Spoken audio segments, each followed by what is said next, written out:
They may not look all that impressive, but from an environmental point of view, sea scallops are critically important. And that's why Sarasota County is continuing its effort to monitor the sea scallop population in Sarasota Bay.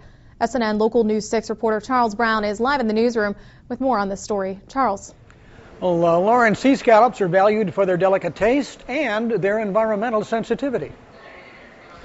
Larry Heitbrink is doing his part to make Sarasota Bay a place that's more beautiful and economically productive.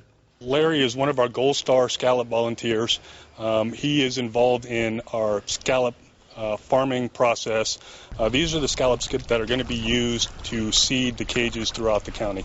Larry monitors the health of sea scallops in 3 traps at the end of his dock on Longboat Key.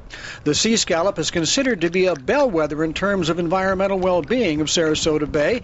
If the scallops do well, that's a positive sign. If they don't, it's a negative sign. We had a number of years where we had severe red tide outbreaks. Some other folks had attempted to do some restoration efforts.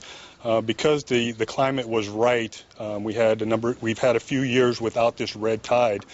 That's what's making this program so successful, is we can get these scallops into our bays, bolster the population, and hopefully we'll get the bays to a level where we can once again have a recreational harvest.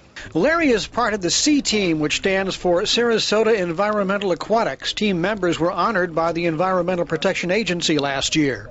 Since they've started to come back, that's indicating that we've had positive changes in our water quality throughout our bays. Larry is enthusiastic about his work with the county, and he's talked to some friends about getting involved as well. I've had friends that come out with me every time. I've had kids from Guatemala. I've had kids from all over the world coming out with me. Last year's monitoring program began in August, but this year the volunteers decided to start a couple of weeks early. And if you'd like to get involved in the sea scallop monitoring program, the number to call is 861-5000. That's the main county number, Lauren. All right, Charles Brown reporting for us. Thanks, Charles.